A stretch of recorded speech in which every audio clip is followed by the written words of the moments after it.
Selamat pagi Bapak Ibu dan saudara-saudara yang terkasih.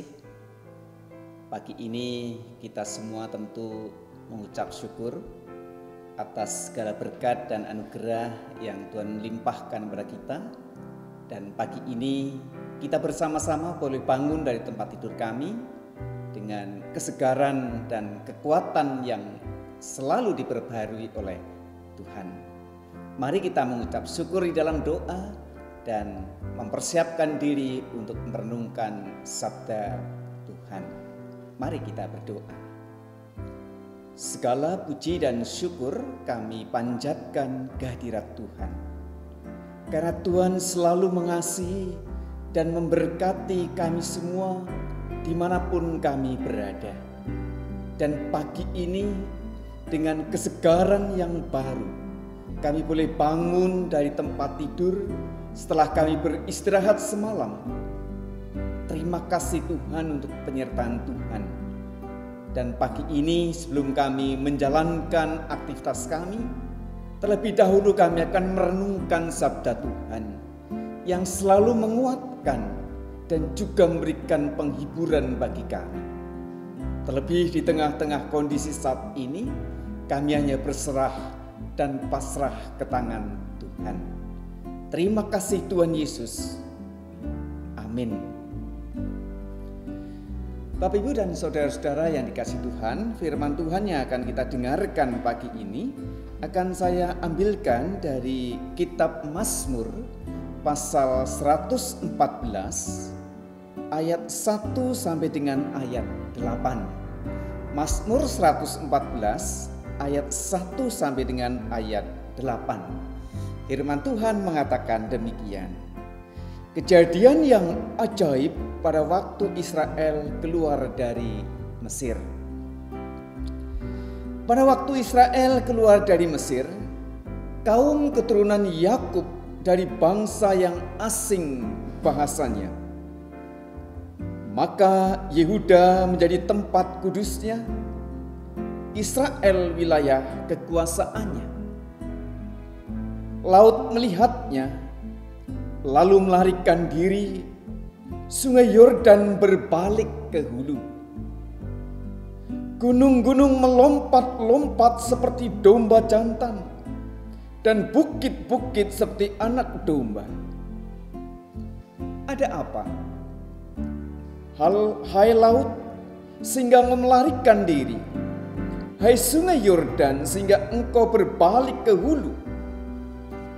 Hai gunung-gunung, sehingga kamu melompat-lompat seperti domba jantan, dan bukit-bukit sehingga kamu seperti anak domba. Gemetarlah, hai bumi, di hadapan Tuhan, di hadapan Allah Yakub, yang mengubah gunung batu menjadi kolam air, dan batu yang keras menjadi mata air. Saya ulangi ayat yang ke-7 dan ke-8. Gemetarlah, hai bumi, di hadapan Tuhan, di hadapan Allah Yakub, yang mengubah gunung batu menjadi kolam air, dan batu yang keras menjadi mata air. Bapak, Ibu, dan saudara-saudara yang dikasihi oleh Tuhan, mungkin Bapak Ibu pernah mendengar ada seseorang yang mengatakan, ini sesuatu yang mustahil. Tidak mungkin anak seperti itu besok akan menjadi seorang pejabat. Tidak mungkin orang dari pegunungan, dari desa yang terpencil akan menjadi orang yang sukses. Tidak mungkin hanya lulus sekolah SMP atau SMA akan menjadi orang yang sukses. Orang mengatakan itu sesuatu yang mustahil. Ketika ada orang sakit parah, orang akan katakan mustahil untuk disembuhkan. Ketika orang-orang seperti itu mendengar bahwa mereka mengatakan itu mustahil, maka orang itu pasti mengalami kesedihan yang mendalam. Mungkin orang itu stres dan putus asa karena orang lain mengatakan tidak mungkin bisa, dan itu mustahil. Ketika terjadi krisis keuangan yang melanda rumah tangga kita, dan sepertinya tidak ada jalan keluar, ditambahkan lagi dengan kenyataan orang lain yang mengatakan bahwa keadaannya mustahil untuk dipulihkan, orang tersebut pasti drop. Saudara, iblis memang tidak pernah berhenti untuk melepaskan panah kemustahilan kepada semua orang agar mereka hidup dalam ketakutan, kekhawatiran, dan keputusasaan.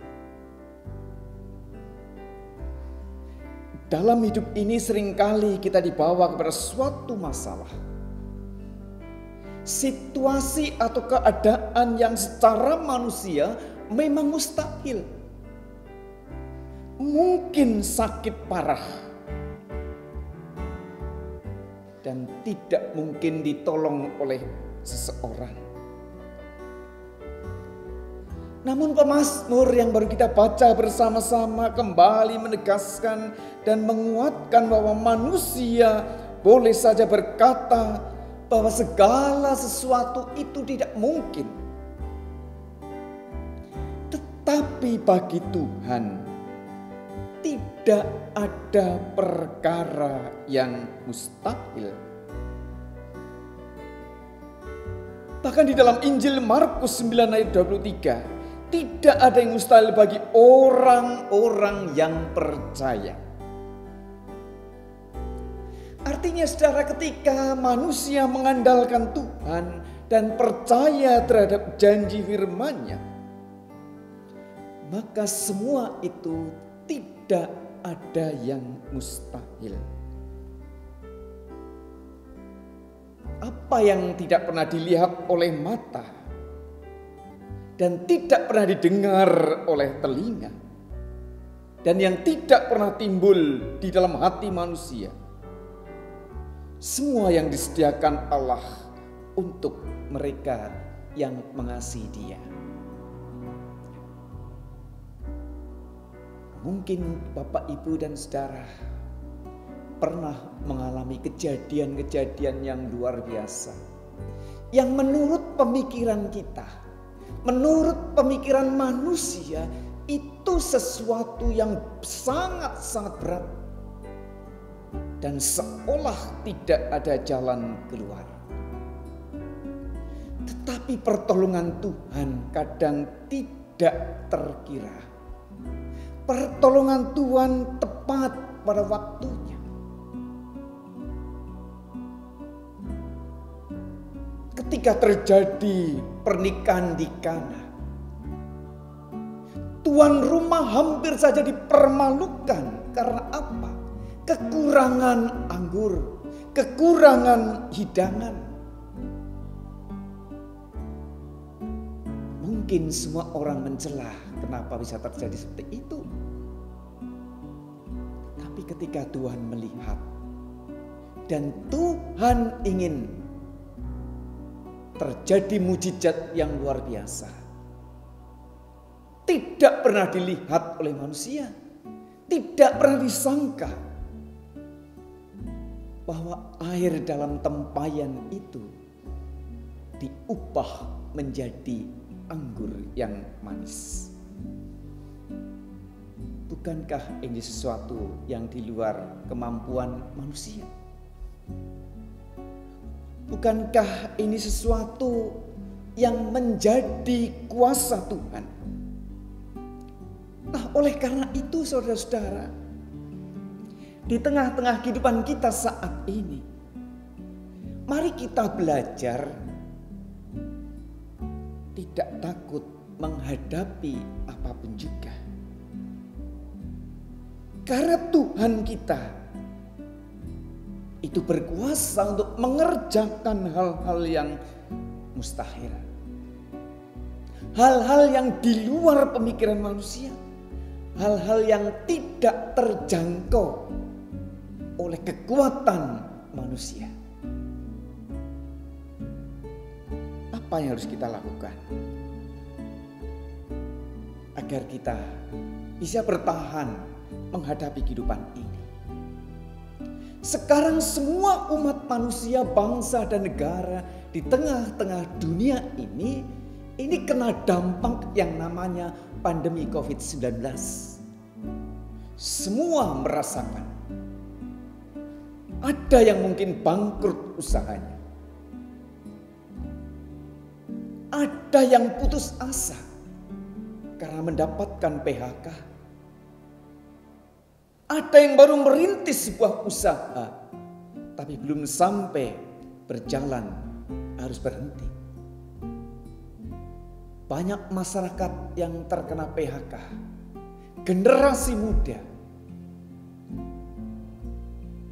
bahkan yang jadi tulang punggung keluarga pun ada yang ter-PHK, padahal punya tanggung jawab untuk kehidupan keluarganya.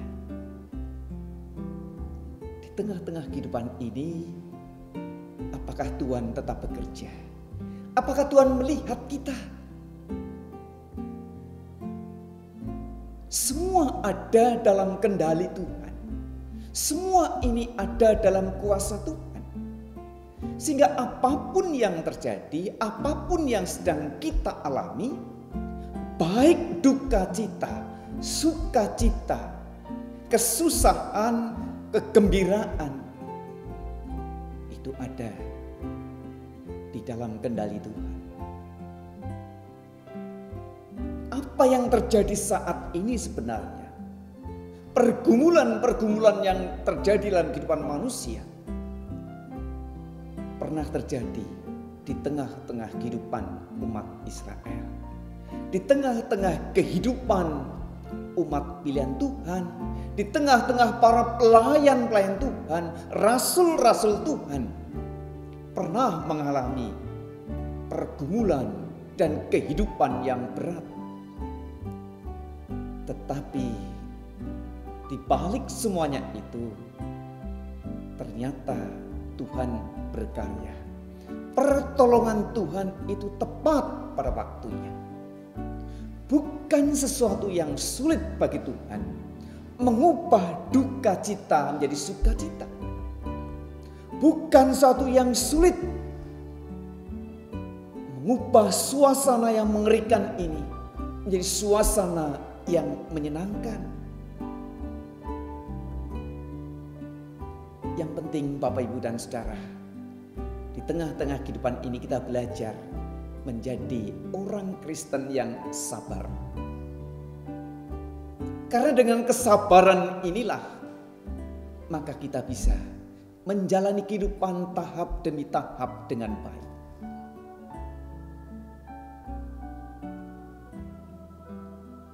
Dan juga harus berharap, terus berharap pada pertolongan Tuhan, bukan berharap pada pertolongan yang lain. Karena apa? Hidup kita adalah milik Tuhan. Semoga hari ini dan hari selanjutnya kita senantiasa dikuatkan sehingga kita dapat menyelesaikan tugas kita di tengah-tengah keluarga, tempat kerja, masyarakat, dan juga di tengah-tengah pelayanan kita. Selamat beraktivitas. Tuhan memberkati kita semua. Amin. Kita berdoa. Bapa di dalam surga, ajari kami semuanya untuk senantiasa berserah ke tangan Tuhan. Ajari kami untuk percaya dan tetap sabar menunggu pertolongan Tuhan. Karena hidup kami semua ada di bawah kendali Tuhan. Terima kasih Bapa. Pagi ini kami mohon berkat Tuhan untuk kehidupan kami pribadi lepas pribadi. Tuhan tolong ketika kami menjalankan aktivitas kami, sehingga apa yang kami lakukan mendatangkan sesuatu yang terbaik. Berkati seisi rumah tangga kami, berkati orang tua kami, anak-anak kami. Terima kasih Tuhan, terima kasih. Kiranya sukacita selalu ada. Sekalipun di tengah-tengah pergumulan hidup yang berat ini, namun kami percaya Tuhan bersama dengan kami semuanya. Kami hanya berharap pada pertolongan Tuhan Yesus Kristus. Kami berdoa Tuhan untuk seluruh jemaat Tuhan di Gereja Kristen Indonesia Gatot Subroto Purwokerto. Baik yang ada di Kemutuk, Bumiayu, Wangon maupun yang ada di Purwokerto dan sekitarnya. Tuhan tolong sehingga kami semua boleh ikut ambil bagian di dalam pelayanan, dan pakailah kami semua menjadi saluran berkat Tuhan bagi sama kami yang membutuhkan. Tidak lupa kami juga berdoa untuk bangsa negara kami. Tuhan tolong, Tuhan berkati sehingga bangsa dan negara kami selalu aman, damai, dan dapat menyelesaikan tugas-tugasnya di tengah-tengah pandemi saat ini. Terima kasih Tuhan Yesus, terima kasih. Kami berdoa memohon berkat Tuhan di dalam Tuhan Yesus Kristus, Juru Selamat kami yang hidup. Amin. Selamat pagi Bapak Ibu yang kasih Tuhan. Selamat beraktivitas. Tuhan memberkati kita semua. Amin.